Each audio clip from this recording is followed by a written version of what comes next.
اصغر کی موت کے بعد اس کی میت کے پوسٹ مارٹم کرانے کے بعد تھانے پہنچ گئے. تھانے پہنچ کر ان کا بیان یہ ہے کہ اصغر جو ہے وہ کسی فلیٹ میں کسی مالک کے پاس جو ہے وہ خانسامہ کا کام کیا کرتا تھا، لیکن جب اس کے دوست اور اس کے عزیز و اقارب رابطہ کرنے کے بعد اسے فون نہیں اٹھایا، رابطہ نہیں ہو سکا، تو اس کے فلیٹ پر پہنچے جہاں پر اسے بے ہوشی کی حالت میں پایا اور فوری طور پر جناح اسپتال منتقل کیا گیا.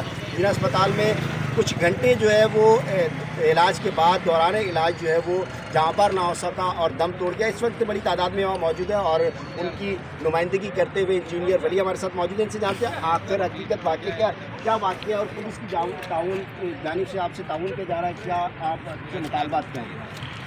ایسا دیکھیں نا، اس ملک میں جو پولیس کلچر ہے ہر جگہ یہاں میں ملے اور آپ سے ہمارے پاس نہیں ہوا کبھی لڑکی تک نہیں ہوتا اور آپ لوگوں کو جانا تھا ان لوگوں میں سے ہی کسی نے آپ کو کہا ہوگا جو تو دیکھیں میری زندگی اور موت کا مسئلہ ہے.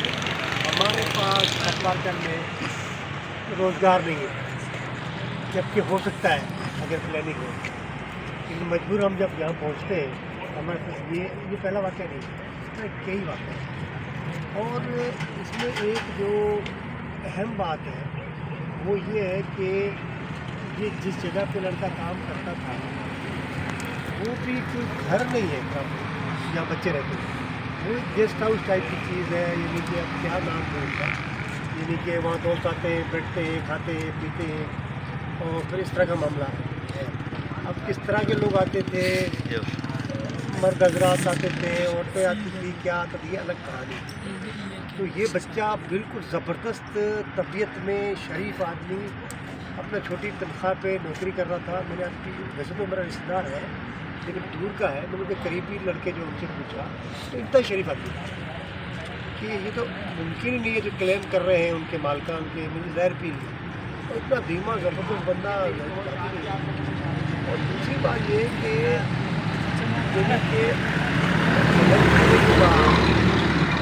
بندہ جو ہے وہ کال کیوں کرے گا کسی کو، تو کوشش کی ہے، کال لگی بھی ہے، بات بھی ہو پائی.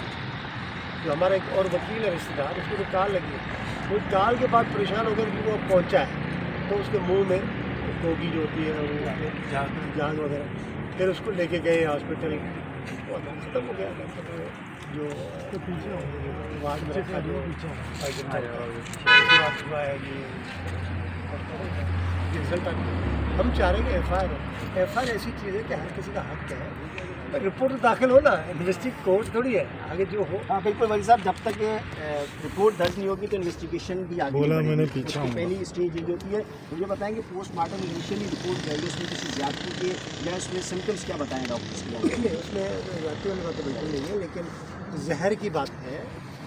لیکن وہ بھی ڈاکٹروں کا کہنا ہے کہ میں تو انجینئر ہوں، ایک ہمارا ڈاکٹر بھی ہمارے ساتھ تھا، ہمارا رشتہ دار، تو ان کا کہنا ہے کہ یہ ایک ہفتے کے بعد وہ بوتلوں میں ڈالتے ہیں سارا اس کے جزے وغیرہ، یہ ایک ہفتے کے بعد آئے گی. ہمیں کہہ رہے ہیں کہ رپورٹ آئے گی، پھر اور رپورٹ آئے کے بعد ایک ہفتے کے بعد آ کے ہم ایف آئی آر کرنے کی بات سمجھ میں آتی ہے. پھر کہتے ہیں کل نہیں آ جاؤ، پھر پرسوں آ جاؤ، ابھی بزی ہے.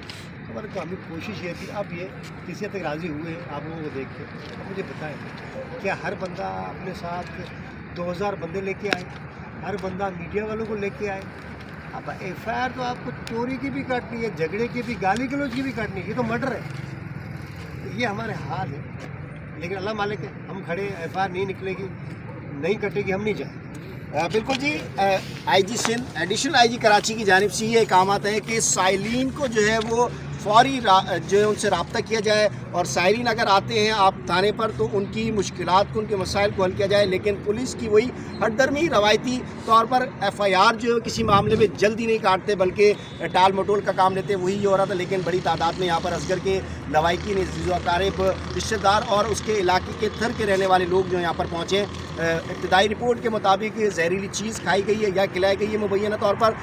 اس حوالے سے تحقیقات ہوں گی تو ہی بات سامنے آئے گی. ایف آئی آر کے لیے جو ہے وہ یہاں پر موجود ہے. ایف آئی آر جب تک نہیں کاٹی جاتی، ان تمام یہاں پر جو لوگ موجود ہیں مظاہرین، ان کا یہ کہنا ہے کہ یہاں مطالبات کے حق تک، ایف آئی آر کے کاٹنے تک جو ہے وہ یہیں پر یہ بیٹھے رہیں گے.